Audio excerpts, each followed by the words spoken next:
ठीक है। तो नेक्स्ट जो थ्योरी आपकी है उसे हम अपूर्ण प्रभाविता और सहप्रभाविता कहते हैं। तो मेन थ्योरी जो है उसे हम नव मेंडलवाद कहते हैं। मैं यहाँ से शुरू कर रहा हूँ और जितना मैक्सिमम हो पाएगा वो हम आज इस लेक्चर में कंप्लीट करेंगे। नव मेंडलवाद मतलब न्यू मेंडलिज्म, ठीक है। तो न्यू मेंडलिज्म क्या है पहले इसी को जानिए, फिर हम थ्योरी की तरफ चलेंगे। वैसे यहाँ पर 3 थ्योरियां हैं, बट हमें हाई स्कूल में 2 ही थ्योरी सिलेबस में दी गई है, 2 के बारे में पढ़ने हैं। नव मेंडलवाद मतलब होता है मेंडल का नया नियम। क्या होता है? मेंडल का नया नियम।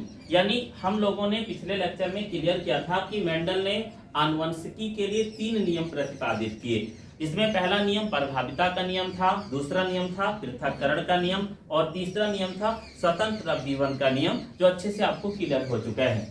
अब नव मेंडलवाद का मतलब ये है कि मेंडल की डिस्कवरी के बाद में कुछ वैज्ञानिकों ने ये बताया कि मेंडल का नियम कुछ जंतु व पादपों पर पूर्णतया लागू नहीं होता है। और कौन सा नियम लागू नहीं होता है? तो बताया प्रभाविता का नियम कुछ जंतु व पादपों पर लागू नहीं होता है। उसके अनुसार उन्होंने अपनी थ्योरी न देकर फिर बताया यह नव मेंडलवाद या न्यू मेंडलिज्म है। इसके अकॉर्डिंग 2 मुख्य थ्योरी हैं, वैसे 3 हैं बट 2 मुख्य थ्योरियां आपके सिलेबस में पॉपुलराइज हैं। पहली थ्योरी को हम कहते हैं अपूर्ण प्रभाविता। अब समझ में आ रहा होगा? पढ़ा है सभी ने या नहीं? नहीं पढ़ा है तो चेक कर लेंगे आज जाकर कितने साल इससे क्वेश्चन पूछा गया।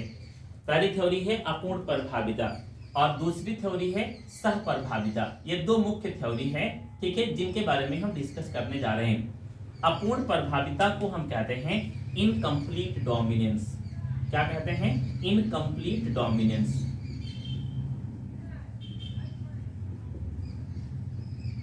और सहप्रभाविता को कहते हैं कोडोमिनेंस।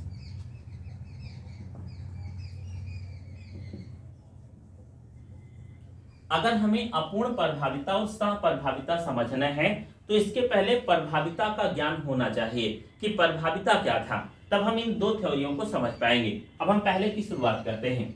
सबसे पहले हम तीनों को एक साथ ले लेते हैं। प्रभाविता को जानते हैं, एक बार मैं रिवाइज करूंगा, पढ़ा चुका हूं। फिर हम अपूर्ण प्रभाविता को जानते हैं, देन हम इसी के साथ तीसरी थ्योरी भी जोड़ लेते हैं और फिर हम केवल लिखने को रह जाएगा। तीसरी थ्योरी कौन सी है? सहप्रभाविता को जानते हैं। अब पहले दोनों का अर्थ निकालते हैं, फिर हम इनके बारे में डिस्कस करते हैं। अपूर्ण मतलब क्या हुआ? कोई पूर्ण नहीं है। अपूर्ण मतलब कोई पूर्ण नहीं है। प्रभाविता मतलब प्रभावी रूप में कार्य नहीं कर रहे हैं। मतलब ये है कि मेंडल ने कहा था कि जब जीन हेट्रोजाइगस हो जाती है, विषम युग्मजी हो जाती है, तो एक जीन या कारक का लक्षण दिखाई देता है, दूसरे जीन या कारक का लक्षण नहीं दिखाई देता है। याद है सभी को? कैपिटल टी स्मॉल टी जब ट्रांसफर हुआ था तो कैपिटल टी के कारण प्लांट लंबा था, जबकि स्मॉल टी का वहां पर कोई लक्षण नहीं था, तो उसे क्या कहा गया था? प्रभाविता। समझ पा रहे हैं? अपूर्ण प्रभाविता मतलब कैपिटल टी और स्मॉल टी दोनों का लक्षण नहीं दिखाई देगा, जबकि कोई नया लक्षण डेवलप हो जाएगा, उसे हम क्या कहेंगे? अपूर्ण प्रभाविता। सहप्रभाविता, सह मीन्स होता है बायोलॉजी में कहीं भी सह लिखा हो तो इसका मतलब होता है साथ साथ। क्या होता है? साथ साथ। प्रभाविता मतलब क्या होगा? प्रभावित होना। यानी कुछ ऐसे जीव पृथ्वी पर हैं जिनमें 2-2 लक्षण एक साथ जाकर अगली पीढ़ी में अपने आप को प्रदर्शित करते हैं, जिसे क्या कहा गया? सहप्रभाविता। मैं तीनों का एग्जांपल दे रहा हूं। मेंडल की तरफ सबसे पहले चलते हैं, जिन्होंने प्रभाविता का नियम दिया। इन्होंने क्या किया था? Capital T, small T. याद है सभी को? इसके बाद बताया गया मेंडल के द्वारा कि जब हम इनका क्रॉस फर्टिलाइजेशन करते हैं कैपिटल टी स्मॉल टी, तो हमें कैपिटल टी स्मॉल टी के सारे प्लांट प्राप्त होते हैं और ये सभी पौधे लंबे होते हैं। कैसे होते हैं? लंबे। इससे ये सिद्ध हो रहा है कि केवल कैपिटल टी की जीन अपने लक्षण को प्रदर्शित कर रही है और कैपिटल टी ही प्रभावी जीन है, यानी इसे बताया प्रभाविता का नियम। इतनी बात समझ में आई? देन आगे देखेंगे। अपूर्ण प्रभाविता की खोज किसने की थी, ये भी जान लीजिए। अपूर्ण प्रभाविता की खोज एक साइंटिस्ट हैं जिनका नाम है कार्ल कोरेंस। क्या नाम है? जोर से बोले, क्या नाम है? कार्ल कोरेंस ने किया था। कब किया था? 1902, 1903 में किया था। देन इसके बाद कहां पर किया था वो भी जानना जरूरी है। अपूर्ण प्रभाविता की खोज के लिए एक प्लांट है जिसका नाम है गुलाबास। क्या नाम है? गुलाबास। इसका बॉटनिकल नेम है मिराबिलिस जलापा। क्या नाम है? मिराबिलिस जलापा। जैसे आपने प्लांट पाइसम सेटाइगम पढ़ा था, याद है सभी को? किसका बॉटनिकल नेम था? उद्यान मटर का या मटर का। उसी प्रकार हिंदी नाम इसका क्या है? गुलाबास, और बॉटनिकल नेम क्या है? मिराबिलिस जलापा। इस पौधे को हम 4 ओ क्लॉक प्लांट या 4 बजौना पौधा भी कहते हैं। मतलब क्या है इसका? आप लोग गांव में देखे होंगे बट केवल नाम से नहीं परिचित हैं। एक फ्लावर्स होता है पिंक कलर का, छोटे छोटे रंग का। या फ्लावर इवनिंग में 4 बजे खिलता है और मॉर्निंग में 4 बजे खिलता है। इस अनुसार इसे 4 ओ क्लॉक प्लांट भी कहा जाता है। इसी पर कार्ल कोरेंस ने अपूर्ण प्रभाविता की डिस्कवरी की थी और अपना खोज किया था। अब इसके बारे में जानें। अपूर्ण प्रभाविता की खोज के लिए गुलाब बांस के पौधे के 2 अलग अलग स्पीशीज के प्लांट्स की डिस्कवरी की। यानी कार्ल कोरेंस ने यह देखा कि अपूर्ण प्रभाविता की खोज में गुलाब बांस के 2 रंग के पुष्प वाले पादप होते हैं। एक का रंग कैसा होता है? लाल होता है, और दूसरे का सफेद होता है। जैसे मेंडल ने कहा था एक लंबा होता है और एक बौना होता है, और मेंडल ने अपने अनुसार इसको बताया कैपिटल टी, इसको क्या बताया था? Small T. उसी प्रकार कार्ल कोरेंस ने बताया कि कैपिटल आर रेड के लिए जीन है, स्मॉल आर किसके लिए जीन है? सफेद के लिए जीन है। यह प्लांट मेल है और यह प्लांट कैसा है? फीमेल है। इतनी बात समझ में आई? देन इसके बाद जिस कार्य को मेंडल ने किया था कि इसके पोलन ग्रेन को उठाकर कहां पहुंचाया था? वर्तिकाग्र तक, दूसरे वाले पे। इसी प्रकार लाल पुष्प का पोलन ग्रेन मादा पुष्प यानी सफेद की वर्तिकाग्र तक ट्रांसफर किया और फिर नेक्स्ट जनरेशन का प्लांट प्रोड्यूस किया। इतनी बात समझ में आई? तो यहाँ पर इनके according capital T small T आया था, तो यहाँ का क्या आएगा? Capital R small R. इतनी बात समझ में आई? अब मेंडल का नियम तो ये कहता है कि यह पौधा कैपिटल टी के कारण लंबा है। अगर हम यहाँ प्रभाविता को लगाएं तो यह पौधा कैसा होना चाहिए? लाल होना चाहिए या नहीं?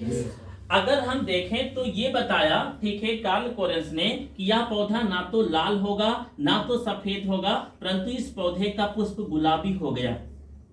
कैसा हो गया? गुलाबी। आ रहे हैं समझ में? गुलाबी होने से क्या पता चल रहा है कि लाल वाले का लक्षण भी ट्रांसफर नहीं हो रहा है, इसकी जीन भी ट्रांसफर नहीं हो रही है और इसकी जीन भी ट्रांसफर नहीं हो रही है। इसका मतलब दोनों अपूर्ण प्रभावी हैं। कैसे हैं? अपूर्ण प्रभावी। थ्योरी समझ में आ रही है? देन इसके बाद में वही कार्य जो मेंडल ने किया था, इन्होंने भी 4 प्लांट प्रोड्यूस किए। पहला प्लांट बना कैपिटल आर, दूसरा बना capital R small R, then बना कैपिटल आर स्मॉल आर, और लास्ट बना स्मॉल आर। रेशियो क्या आया? 1 प्लांट्स रेड कलर्स के, 2 प्लांट पिंक कलर के और 1 प्लांट व्हाइट कलर का। यानी अनुपात क्या आया? 1:2:1। क्लियर? 1:2:1 मेंडल का भी आया था या नहीं? और उस दौरान मैंने कहा नहीं, बट मैं अब बता देता हूं, मेंडल को जेनेटिक्स का दादा और फादर इसीलिए कहा गया है कि यहां तक तो आप गलत कर पाए, लास्ट में फिर मेंडल के ऊपर ही आना पड़ा कि इसका अनुपात कितना आएगा? 1:2:1। तो दिस इज, ठीक है, इनकम्प्लीट डोमिनेंस। अब आप इसे लिख लीजिए, फिर हम सेकंड को समझाएं। हेडिंग डाल देंगे अपूर्ण प्रभाविता, या पहला मुख्य हेडिंग डाल दीजिए नो मेंडलवाद, न्यू मेंडलिज्म। फास्ट लिखिए, नो मेंडलवाद या न्यू मेंडलिज्म। नो मेंडलवाद या न्यू मेंडलिज्म लिखे। फर्स्ट हेडिंग डाल देंगे अपूर्ण प्रभाविता। अपूर्ण प्रभाविता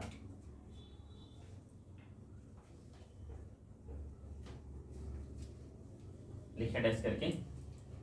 मेंडल का प्रभाविता का नियम, मेंडल का प्रभाविता का नियम कुछ पादपों पर पूर्णतया लागू नहीं होता है। मेंडल का प्रभाविता का नियम कुछ पादपों पर पूर्णतया लागू नहीं होता है। कुछ पादपों पर पूर्णतया लागू नहीं होता है। फुल विराम करके लिखेंगे। कार्ल कोरेंस ने 1902-1903 में, कार्ल कोरेंस ने 1902-1903 में 1902-1903 में गुलाबांस ब्रैकेट में मिराबिलिस जलापा, गुलाबांस ब्रैकेट में मिराबिलिस जलापा, मिराबिलिस जलापा के पादप पर खोज करके, मिराबिलिस जलापा के पादप पर खोज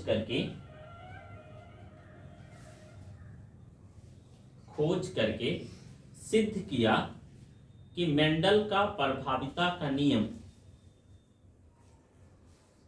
मेंडल का प्रभाविता का नियम इस पादप पर लागू नहीं है। मेंडल का प्रभाविता का नियम इस पादप पर लागू नहीं है। मेंडल का प्रभाविता का नियम इस पादप पर लागू नहीं है। पुट डाउन करके लिखेंगे नेक्स्ट लाइन से। गुलाबांस के पादप में, गुलाबांस के पादप में जब लाल पुष्प वाले पादप का, जहां लाल पुष्प लिखेंगे वहां लिख लेंगे कैपिटल आर कैपिटल आर। गुलाबांस के पादप में जब लाल पुष्प वाले पादप का, किसके साथ, सफेद पुष्प वाले, लाल पुष्प वाले पादप का सफेद ब्रैकेट में स्मॉल आर, सफेद ब्रैकेट में स्मॉल आर पादप के साथ पर परागण कराया गया, पादप के साथ पर परागण कराया गया, तो प्रथम पीढ़ी के सभी पादप गुलाबी रंग के पुष्प वाले थे। पर परागण कराया गया तो प्रथम पीढ़ी के सभी पादप गुलाबी रंग वाले थे। प्रथम पीढ़ी के सभी पादप गुलाबी रंग वाले थे। ठीक है, नेक्स्ट लाइन से लिखें। द्वितीय पीढ़ी में,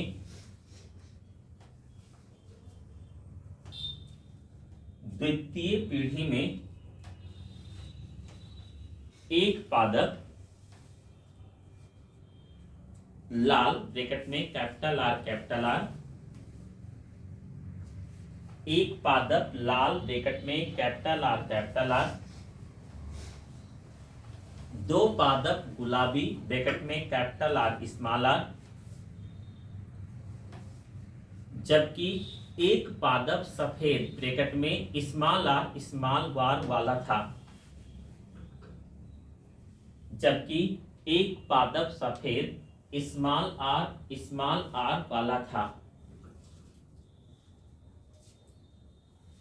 इनका जीनिक अनुपात क्या आएगा?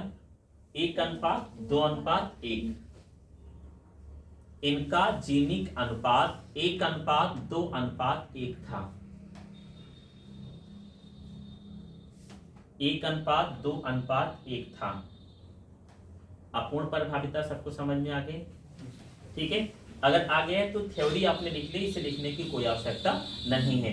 हाँ, अगर ये 5 नंबर का पूछा जाता है तो आपको ये वाला चार्ट समझाना पड़ेगा। तो आप अच्छे से पहले से ही समझ पा रहे कि रेड के लिए कैपिटल आर और सफेद के लिए स्मॉल आर।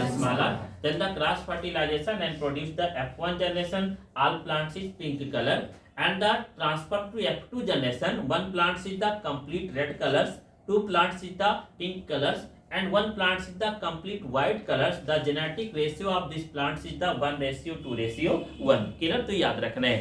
सेकंड पर हेडिंग डाल देंगे सहप्रभाविता। नेक्स्ट हेडिंग सहप्रभाविता या कोडोमिनेंस। नेक्स्ट हेडिंग डालेंगे सहप्रभाविता या कोडोमिनेंस। कोडोमिनेंस क्या है? देखो, मैंने आपको बताया शुरू में ही, सह मीन्स क्या होता है? साथ साथ। प्रभाविता मीन्स क्या होता है? प्रभावी होना। अब मैं तीनों को पहले जोड़ता हूं। मेंडल ने कूद कर बताया सबसे पहले कि हमारा नियम ये कहता है कि एक जीन का लक्षण दिखाई देगा, दूसरे जीन का लक्षण नहीं दिखाई देगा, यानी प्रभाविता है। फिर इसके बाद कार्ल कैरन्स कूद कर आए और उन्होंने बताया कि मेंडल आपका दोनों जो लक्षण है ये हमारे प्लांट में नहीं दिखाई दे रहे, अब हमारा वाला सही है, यानी दोनों लक्षण एक साथ नहीं आ रहे, यानी कोई प्रभावी नहीं है। तो क्या बताया? अपूर्ण प्रभाविता। सह-प्रभाविता के लिए एक वैज्ञानिक हैं जिनका नाम है शेरमार्क। क्या नाम है? शेरमार्क ने 1903 में डिस्कवरी की सह-प्रभाविता की और बताया कि ना तो कुछ पृथ्वी के ऐसे जीव हैं जिन पर ना तो मेंडल का नियम लागू होता है, ना तो कार्ल कोरेंस का नियम लागू होता है, यहाँ पर एक नया नियम लागू होता है जिसे हम सह-प्रभाविता कहते हैं। अब यहाँ पर देखें, इन्होंने एग्जाम्पल कहाँ दिया था? इन्होंने एग्जाम्पल दिया था मवेशियों के रंग का। किसका एग्जाम्पल दिया? मवेशियों के रंग का। मवेशियों के रंग का मतलब क्या है? थोड़ा हम सभी लोग गांव में रहते हैं, बिलोंग करते हैं विलेज से, तो अच्छे से जानते हैं कि हमारे गांव में गाय, भैंस, बकरियां, मुख्यतः गाय तथा बकरियां ये मवेशियों में आते हैं, कैटल्स में। आपने देखा होगा कि कुछ गाय ब्लैक कलर की हैं तो उन पर व्हाइट कलर के स्पॉट होते हैं, कुछ गाय व्हाइट कलर की हैं तो उन पर ब्लैक या ब्राउन कलर के स्पॉट होते हैं। इसी प्रकार बकरियों में तो हमेशा देखा जाता है ब्लैक पर व्हाइट या व्हाइट पर ब्लैक कलर के स्पॉट होते हैं। अब आप ध्यान से देखेंगे, इन्होंने बताया कि अगर हम किसी एक गाय को मान लें, काऊ को, ठीक है, गाय है ये मेल जो सफेद है, ध्यान से समझिएगा, और एक बैल को मान लेते हैं जो गाय फीमेल है जो सफेद है, एक बैल जो ठीक है काले रंग का है, काला है, क्लियर। देन इसके लिए इन्होंने जीन रखी R1 R1 और इसके लिए जीन रखा R2 R2। वही काम किया जो भी मेंडल और कार्ल कोरेंस ने किया था। उन्होंने capital T small T, capital R small r। इन्होंने क्या बताया? R1 R1 R2 R2। Then उन्होंने बताया कि जब इनका क्रॉस फर्टिलाइजेशन होगा, यानी नेक्स्ट जनरेशन आएगी क्रॉस फर्टिलाइजेशन से, तो यहाँ पर R1 R2 का अनुपात प्राप्त होगा। कौन सा अनुपात प्राप्त होगा? R1 R2। मैंने इसलिए तीनों को एक तरफ से लिखा है क्योंकि तीनों में आप कंपैरिजन करके समझ पाए। अब अगर हम मेंडल का नियम लागू करें, ठीक है, तो यहाँ R1 R1 के कारण यह जो संतान है सफेद होनी चाहिए। अगर हम इनका नियम लागू करें, यानी कार्ल कोरेंस का अपूर्ण प्रभाविता वाला, तो ना तो ये सफेद होगी ना तो ये काली होगी, हो सकता है भूरी पिंक कलर की गाय उत्पन्न हो जाए या पिंक कलर का बछड़ा उत्पन्न हो जाए, हो सकता है। यानी ना तो काले का लक्षण आएगा ना तो सफेद का लक्षण आएगा, कोई अदर कलर हो सकता है। बट ऐसा नहीं होता है, यहाँ पर दोनों लक्षण एक साथ आते हैं, यानी सफेद भी आता है और काला भी आता है, जिसके कारण ये जो ठीक है जीव होगा यानी संतान होगी, यह चितकबरा होती है, जिसे इंग्लिश में हम रोएन कहते हैं या सीतारुण कहते हैं। चितकबरा क्या है अभी मैंने समझाया, काले रंग की गाय पर ठीक है सफेद रंग के डॉट और सफेद रंग की गाय पर काले रंग के डॉट, ये क्या कह रहे हैं? चितकबरा। अब यहाँ क्या हो रहा है? सफेद वाला भी लक्षण आ रहा है और काला वाला भी लक्षण आ रहा है, क्योंकि दोनों जीन एक साथ जा रही है। This is known as the codominance, इसीलिए इसे क्या कहा गया? सह-प्रभाविता। सह मींस साथ साथ, प्रभाविता मींस प्रभावी होना, क्लियर। देन इसके बाद इन्होंने पुनः F2 जनरेशन पर जाकर ठीक है अध्ययन करना शुरू किया। फिर नेक्स्ट जनरेशन में 4 जंतुओं को उत्पन्न कराकर देखा। तो पहला मिला R1 R1, दूसरा मिलेगा R1 R2, ठीक है, तीसरा मिलेगा R1 R2 और चौथा मिलेगा R2 R2। यही मिलेगा। R1 R1 के कारण क्या होगा? व्हाइट होगा, ध्यान से देखें। R2 R2 के कारण रॉयल या चितकबरा, और R2 R2 के कारण ब्लैक कलर का होगा। अब अगर रेशियो देखिए तो फिर वही आ रहा है 1:2:1 आ रहा है या नहीं? एक कैसा हुआ? सफेद। 2 कैसे हुए? चितकबरे। और एक कैसा हुआ? काला। तो 1:2:1। फिर इनको मेंडल के नियम पर आकर रुकना पड़ा। तो दिस इज द कोडोमिनेंस। इस थ्योरी को लिख लेंगे फटाफट, खरीदा लेंगे। कोडोमिनेंस या सह-प्रभाविता लिखे डैश करके। शेरमार्क ने 1903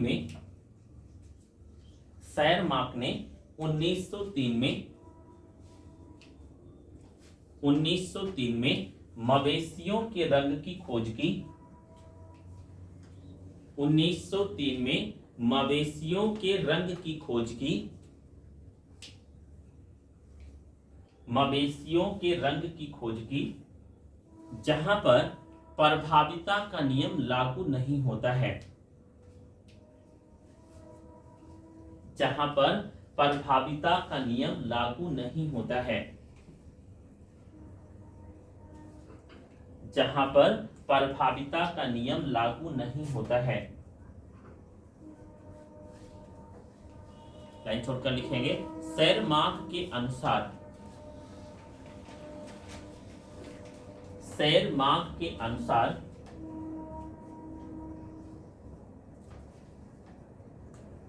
मवेशियों में दो प्रकार के रंग, मवेशियों में दो प्रकार के रंग सफेद तथा काले, मवेशियों में दो प्रकार के रंग सफेद तथा काले, सफेद तथा काले सामान्यता पाए जाते हैं।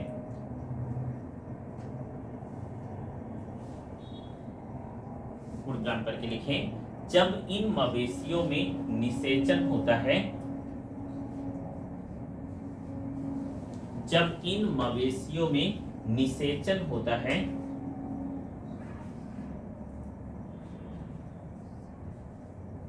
निषेचन होता है तो प्रथम पीढ़ी में,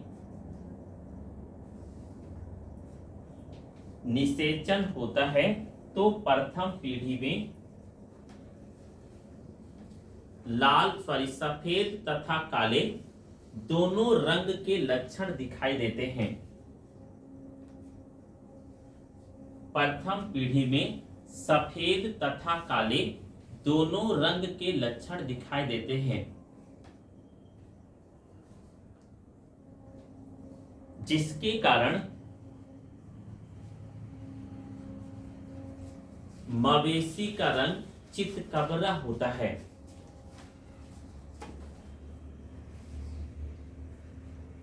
जिसके कारण मवेशी का रंग चितकबरा होता है।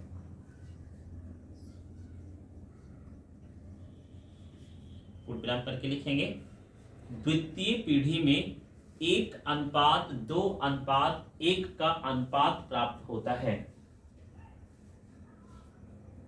द्वितीय पीढ़ी में 1:2:1 का अनुपात प्राप्त होता है। 1:2:1 का अनुपात प्राप्त होता है। ठीक है, तो this is the new Mendelian and two main topics, codominance and incomplete dominance.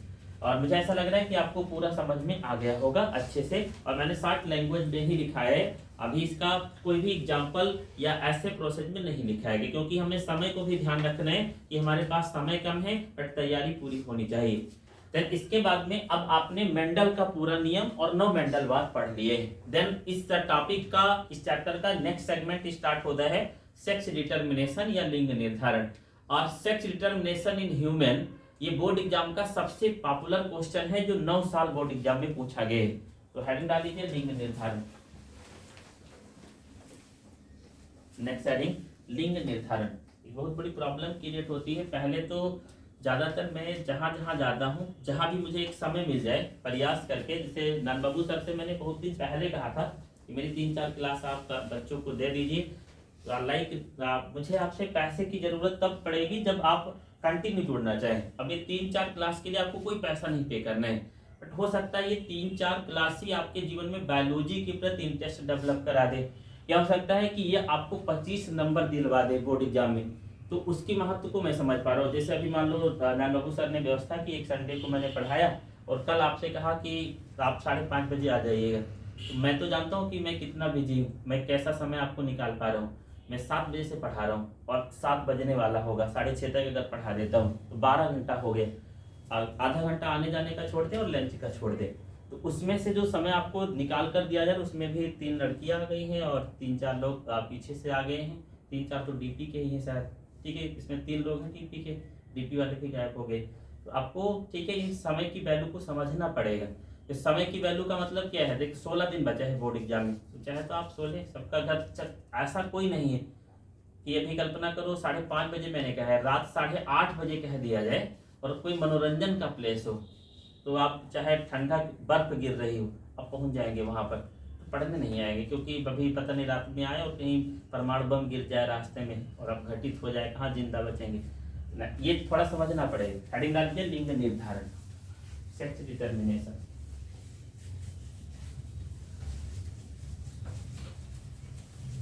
हम लोगों के क्षेत्र और इकाई में पीछे होने का यही कारण है कि हम लोग आगे डेवलप नहीं कर पा रहे हैं, या हम लोगों का इकाई क्षेत्र काफी पीछे है। मतलब हम अपने वैल्यू को नहीं समझ रहे हैं, अपने उस प्लेस को नहीं समझ रहे हैं।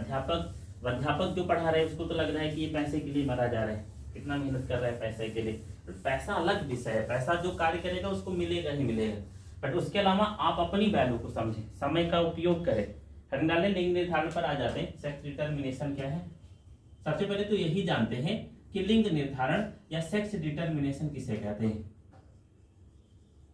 देखिए, पृथ्वी पर दो ही प्रकार के लिंग पाए जाते हैं, ठीक है। अगर हम बात करें, क्लास 9 में आपको पढ़ाया गया बट आपको याद नहीं होगा, तो मैं क्लियर करा देते हैं कि आप अगर देखें पृथ्वी पर दो लिंग पाए जाते हैं, बट वह लिंग जो है, लिंग निर्धारण की प्रोसेस हर लिविंग ऑर्गेनिज्म में लागू होती है। आप क्लास 9 में एक चैप्टर पढ़े होंगे, ठीक है, किंगडम ऑफ एनिमल्स या किंगडम ऑफ लिविंग ऑर्गेनिज्म, जीवों का जगत। फिर आपने पढ़ा होगा संघ, clear, phylum of living organism, जहां पर आपको बताया गया होगा पोरीफेरा, सिडेंटेटा, नीमेटोडा, एस्केहेलमिन्थेस, प्लेटीहेलमिन्थेस, ठीक है, mollusca, annelida, arthropoda. Then finally आपको समझाया गया होगा कार्डेटा। फिर कार्डेटा को वर्टिब्रेटा, देन फिर डिवाइड किया होगा क्रेनेटा, एकरनेटा, फिर डिवाइड किया होगा इसके बाद में, ठीक है, pisces, then tetrapoda, then divide किया होगा प्लेकोडर्मी, एस्टिकोडर्मी, देन डिवाइड किया होगा mammals, aves, reptiles and birds. Clear? तो ये पूरे जीव पृथ्वी के हो गए। अब अगर हम बात करें पोरीफेरा, सिलेंटेटा, नीमेटोडा, एस्केहेलमिन्थेस एंड प्लेटीहेलमिन्थेस, इन 5 संघों में नर व मादा का कोई विशिष्ट क्रम नहीं होता है, यानी इसमें नर व मादा नहीं होते हैं। लेकिन जैसे जैसे हम मोलस्का से कार्डेटा तक आते हैं, तो पृथ्वी पर 2 कैटेगरी के जीव पाए जाते हैं, या तो नर या तो मादा पाए जाते हैं। अगर हम मनुष्य की बात करें, तो मनुष्य एक ऐसा जीव है जो अस्तनी वर्ग में आता है, कार्डेटा संघ में आता है, जहां पर आप नर व मादा को अच्छे से देख सकते हैं। और हम कहां देख सकते हैं? मैं थोड़ा एग्जांपल लेता हूं। कुत्ते में देख सकते हैं नर मादा, बिल्ली में देख सकते हैं नर मादा, गाय भैंस में देख सकते हैं नर मादा, मतलब हायर लिविंग ऑर्गेनिज्म में नर मादा पाया जाता है। तो इस चैप्टर की इस टॉपिक में हम क्लियर करने जा रहे हैं कि जब किसी जंतु का या किसी जीव का जब जन्म होता है, तो वह जंतु लिंग के रूप में नर या मादा कैसे बनता है, इसका क्या कारण है, यानी कोई लिविंग ऑर्गेनिज्म मेल या फीमेल कैसे बनता है, इसी को हम लिंग निर्धारण कहते हैं। अब ये प्रोसेस 3 प्रकार से है। पृथ्वी के जीवों के नर या मादा बनने के दौरान, ठीक है, 3 प्रकार की प्रक्रिया होती है, बट यह हायर क्लास में है। आपकी क्लास में 2 को मैं पढ़ा रहा हूं, एक शॉर्ट में है और एक कंप्लीट दिया गया है। पहली प्रक्रिया है, ठीक है, गुणसूत्र द्वारा लिंग निर्धारण। कैसा है? गुणसूत्र द्वारा लिंग निर्धारण, जिसे हम कहते हैं सेक्स डिटर्मिनेशन बाय क्रोमोसोम। और दूसरी प्रक्रिया है पोषण द्वारा लिंग निर्धारण,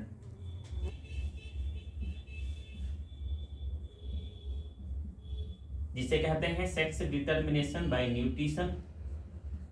समझ पा रहे हो मैं बोल क्या रहा हूं? कितने लोग समझ पा रहे? लिंग निर्धारण क्या है? लिंग निर्धारण क्या है, समझ में आया? किसी संतान के जन्म के दौरान वह नर व मादा कैसे बनता है, वह नर व मादा क्यों बनता है, इस बात को पता करना, इस बात के बारे में जानकारी प्राप्त करना ही क्या कहलाता है? लिंग का निर्धारण होना। अब लिंग का निर्धारण होना 3 प्रकार से है, बट हम केवल 2 आपको समझा रहे हैं जो आपके सिलेबस में है। तीसरा केवल थोड़ा सा बोल देंगे, जिसे लिखने की कोई आवश्यकता नहीं है। तो पहला, ज्यादातर जीवों में लिंग निर्धारण किसके द्वारा? गुणसूत्र के द्वारा होता है। कुछ जीव पृथ्वी के हैं जिनका लिंग निर्धारण पोषण के द्वारा होता है, जबकि तीसरा लिंग निर्धारण कुछ जीवों में उष्मा के द्वारा होता है, यानी फीड के द्वारा भी लिंग का निर्धारण होता है। बट हम पहले की शुरुआत करेंगे, ठीक है। इसके लिए 2 लाइन लिखकर फर्स्ट हेडिंग डालेंगे और पहला पढ़ना शुरू करेंगे जो मोस्ट इंपोर्टेंट है, फिर दूसरा पढ़ेंगे। हेडिंग डालें लिंग निर्धारण, डैश करके 2 लाइन लिखेंगे। जीवों के जन्म के दौरान, जीवों के जन्म के दौरान नर व मादा लिंगों के बनने की प्रक्रिया, जीवों के जन्म के दौरान नर व मादा लिंगों के बनने की प्रक्रिया नर व मादा लिंगों के बनने की प्रक्रिया लिंग निर्धारण कहलाती है। लिंग निर्धारण कहलाती है। लाइन छोड़ कर लिखेंगे, पृथ्वी पर जीवों में लिंग निर्धारण की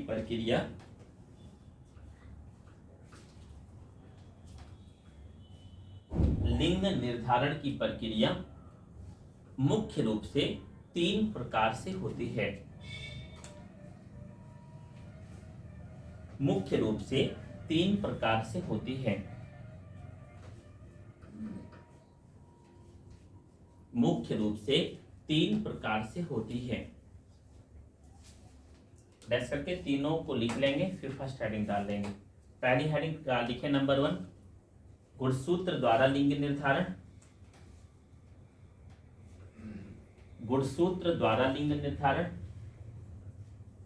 दूसरा लिखें पोषण द्वारा लिंग निर्धारण।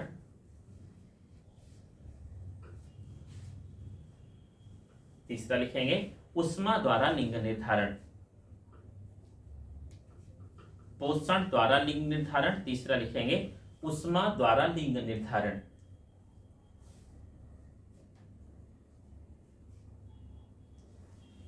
ठीक है, अब आप फर्स्ट हेडिंग डाल देंगे गुणसूत्र द्वारा लिंग निर्धारण। फर्स्ट हेडिंग गुणसूत्र द्वारा लिंग निर्धारण। समझ में आ रहा है कि हम पढ़ने क्या जा रहे हैं? कितने लोगों को समझ में आ रहा है कि हम पढ़ने क्या जा रहे हैं? लिखकर पहले लिख लिया गुणसूत्र द्वारा लिंग निर्धारण, डैश करके रुक जाए। कितने लोगों को ये समझ में आ रहा है कि हम कौन सी टॉपिक पढ़ने जा रहे हैं? टॉपिक तक पहुंचने से पहले इमेजिनेशन होना चाहिए। दोबारा मैं रिवाइज करता हूँ, पृथ्वी के जीवों का नर या मादा बनना, इनके बारे में पता करना ही क्या है? लिंग निर्धारण। ये 3 प्रकार से होता है। कुछ जीवों में क्रोमोसोम द्वारा, गुणसूत्र द्वारा, कुछ जीवों में ऊष्मा द्वारा और कुछ जीवों में हीट द्वारा, या कुछ जीवों में पोषण द्वारा या न्यूट्रिशन द्वारा होता है। तो अब हम पहला पढ़ने जा रहे हैं, ठीक है, गुणसूत्र द्वारा लिंग निर्धारण। अब इसमें भी आपको शार्ट करा के हम दिखाएंगे, क्योंकि जो आपके सिलेबस में उतना ही हमें पढ़ना है। ये 2 प्रकार का होता है। पहला होता है, पृथ्वी पर 2 प्रकार के गुणसूत्र होते हैं। एक गुणसूत्र होता है ZZ पहला कौन सा होगा? ZZ प्रकार का गुणसूत्र द्वारा लिंग निर्धारण, और दूसरा होता है XXXY प्रकार का लिंग निर्धारण। क्लियर? देखिए, गुणसूत्र 2 प्रकार से लिंग को निर्धारित करते हैं। पहला ZZZW और दूसरा है XXXY। बट ZZZW प्रकार का लिंग निर्धारण बीटल में, तितलियों में, कुछ पक्षियों में और कीटों में पाया जाता है। दोबारा सुनेंगे, ZZZW प्रकार का लिंग निर्धारण बीटल, कुछ तितलियां, कुछ कीटों में और कुछ पक्षियों में पाया जाता है। इसको हमें क्लास 10th में नहीं पढ़ना है, जबकि हम इसे हायर क्लास में पढ़ेंगे।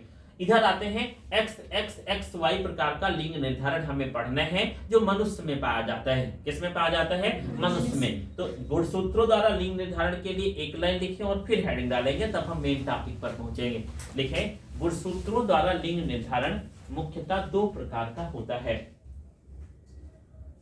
गुणसूत्रों द्वारा लिंग निर्धारण मुख्यतः 2 प्रकार का होता है।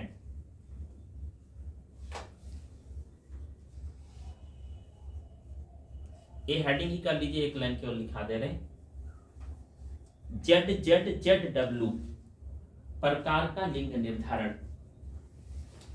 ZZZW प्रकार का लिंग निर्धारण।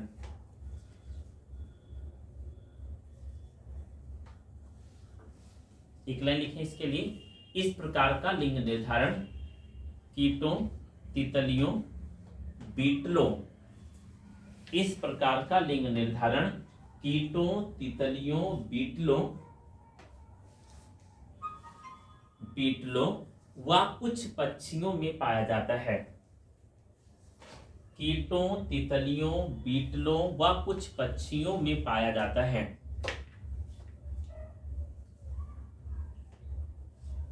हो गया? अब आप बी हेडिंग डाल लीजिए, और ये आपके सिलेबस की मेन टॉपिक और मोस्ट इंपोर्टेंट टॉपिक होगी। हो गया? बी हेडिंग, मनुष्य में लिंग निर्धारण।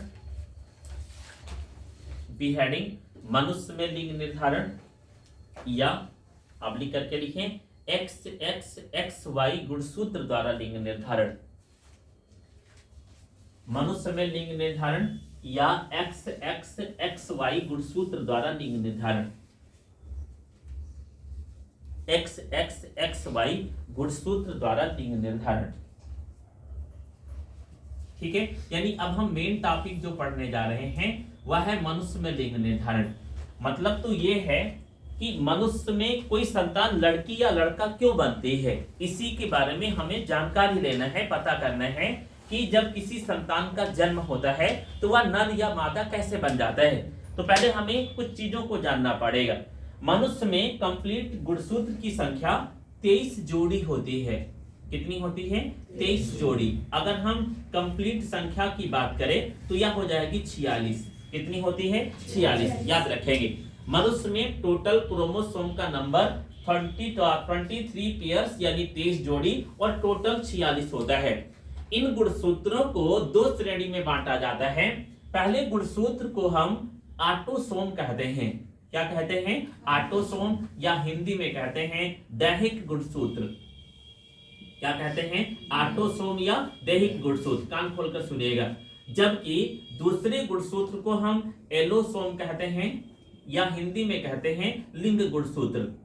क्या कहते हैं? लिंग गुणसूत्र। आगे देखें, अगर हम बात करें ऑटोसोम की तो टोटल 23 जोड़ी में से 22 जोड़ी गुणसूत्र, कितने गुणसूत्र? 22 जोड़ी ऑटोसोम होते हैं। अब बचा कितना?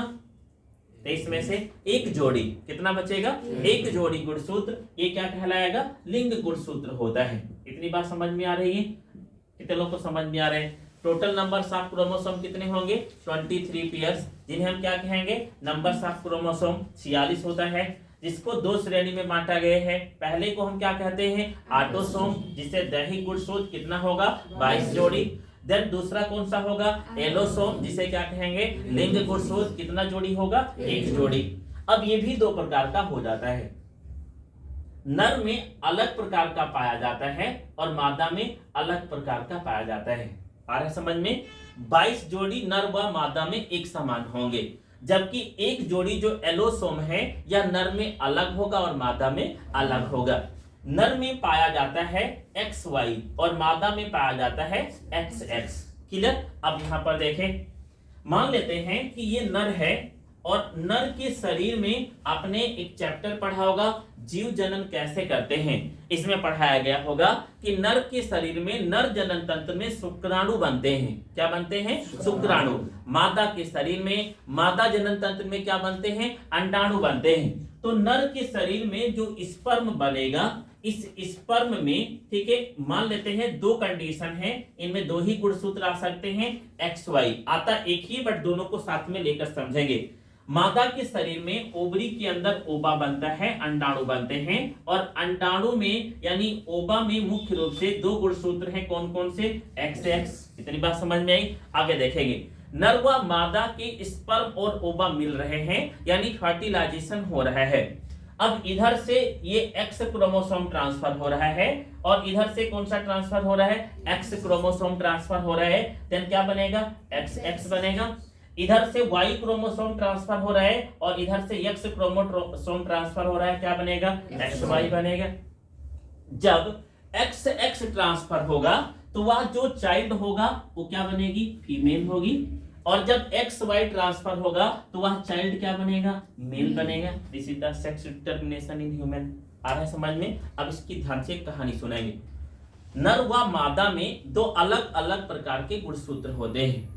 हम सामान्यतः नर में विषम युग्मजी गुणसूत्र पाया जाता है, यानी एक X और एक Y पाया जाता है, जबकि मादा में दोनों गुणसूत्र एक समान XX होते हैं। निषेचन के दौरान जब नर से X गुणसूत्र और मादा से X गुणसूत्र स्थानांतरित होता है तो चाइल्ड फीमेल होती है, यानी लड़की का जन्म होता है। जबकि जब Y गुणसूत्र और X गुणसूत्र ट्रांसफर होते हैं तो लड़के का जन्म होता है। अब मैं आपसे पूछ रहा हूं कि यहाँ पर लिंग का निर्धारण कौन कर रहा है, नर या मादा? सीधा क्वेश्चन, कौन कर रहे हैं? नर कर रहे हैं। कितने लोग सहमत है कि नर कर रहे हैं? मेल के द्वारा लिंग निर्धारण हो रहा है। गर्ल्स में समझ में आ रहा है? लिंग निर्धारण कौन कर रहे हैं? कौन कर रहे हैं?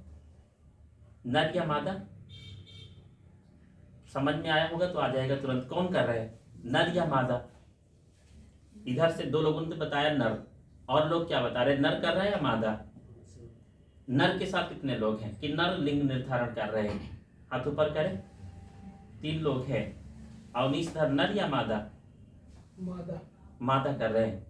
मादा के साथ कितने लोग हैं, हैंड्स अप करें। मादा कर रहे हैं। देखिए आपको अभी कुछ समझ में नहीं आया है, नर कर रहे हैं, समझ गए ना।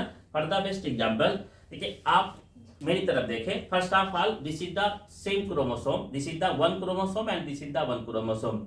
अब आप कह रहे हैं कि सर जी एक मार्कर दे दीजिए, तो मैं काला ही दूंगा जब दोनों काले ही हैं, काला ही दूंगा ना। मेरे पास दोनों काले हैं, आप कह रहे सर एक मार्कर दे दीजिए, तो मैं काला ही दूंगा क्योंकि मेरे पास और कलर है ही नहीं, बदल देते हैं। अब मेरे पास कौन कौन से कलर है, रेड और ब्लैक। अब आप मांगेंगे तो मेरी इच्छा होगी तो रेड दे देंगे और मेरी इच्छा होगी तो ब्लैक दे देंगे। सेम एज फीमेल में दोनों गुणसूत्र एक ही समान है, तो चाहे जो जाए, चाहे ये वाला मार्कर जाता चाहे ये वाला जाता, दोनों काला ही है।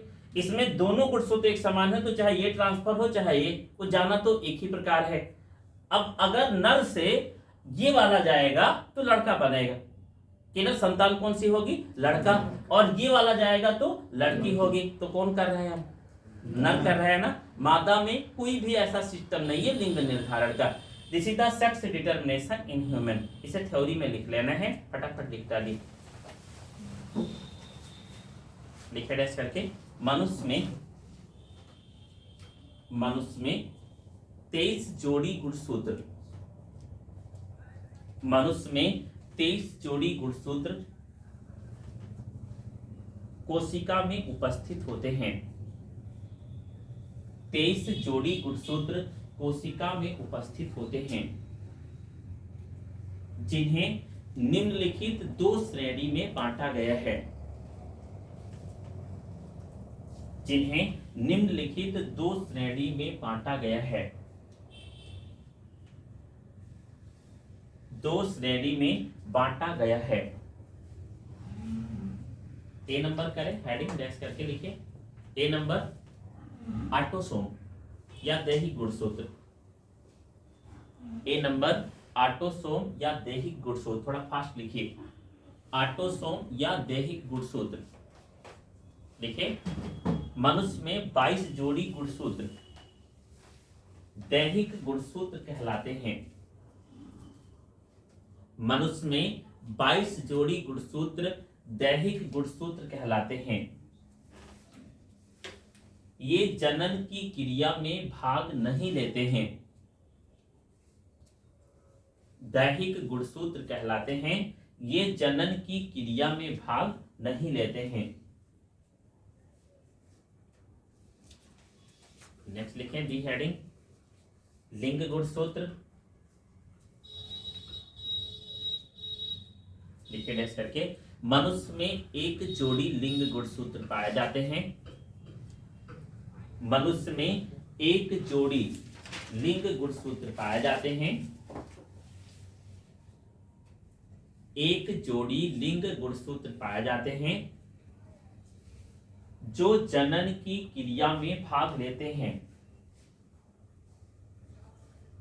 लिंग गुणसूत्र पाए जाते हैं जो जनन की क्रिया में भाग लेते हैं। एग्जाम्पल के लिखेंगे, नर में समयुग्मजी, सॉरी नर में विषम युग्मजी, नर में विषम युग्मजी XY ब्रैकेट में लिखेंगे। नर में विषम युग्मजी ब्रैकेट में XY, जबकि मादा में सम युग्मजी XX। मादा में सम युग्मजी XX गुणसूत्र पाया जाता है। सम युग्मजी XX गुणसूत्र पाया जाता है। ये तो मैंने पूरी प्रोसेस बता दी। अब कैसे लिंग निर्धारित हो रहा है ये हमें 2 लाइन में नेक्स्ट लाइन से लिखना है। अगली लाइन से कलर चेंज करके लिखेंगे। निषेचन के दौरान कलर चेंज कर लेंगे। निषेचन के दौरान जब नर से वाई गुणसूत्र निषेचन के दौरान, जब नर से वाई गुणसूत्र तथा मादा से यक्ष गुणसूत्र स्थानांतरित होता है, नर से वाई गुणसूत्र जबकि मादा से यक्ष गुणसूत्र स्थानांतरित होता है, तो उत्पन्न संतान क्या होगी? फीमेल या मेल? दोबारा सुने, नर से वाई गुणसूत्र और मादा से एक्स गुणसूत्र स्थानांतरित होता है, तो उत्पन्न संतान नर होती है। लिखे, उत्पन्न संतान नर होती है।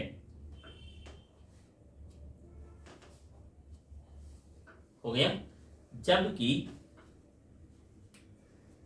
जब मादा से एक्स गुणसूत्र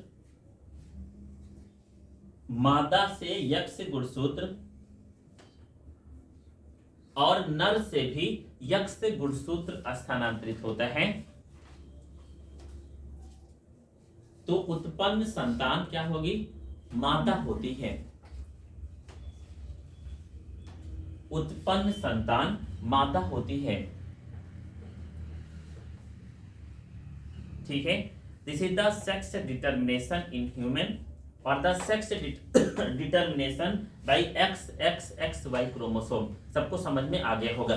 यहाँ पर एक, हम लोग विलेज में रहते हैं तो एक विशेष प्रकार की गांव की रीत लागू है।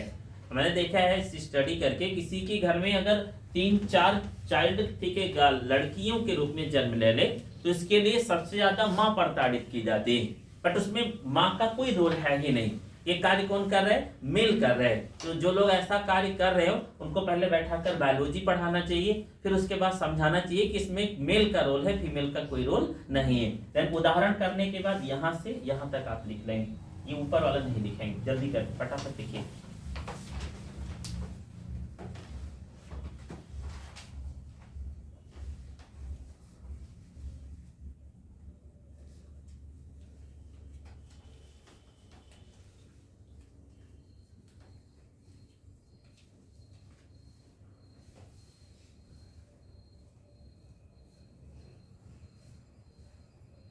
इसको स्किप कर दें, काट लीजिए वीडियो पूरा। हो गया या अपने हो रहा है? अभी वीडियो चल रहा है, स्किप कर दें, पूरा काट दीजिए और बैठ जाए।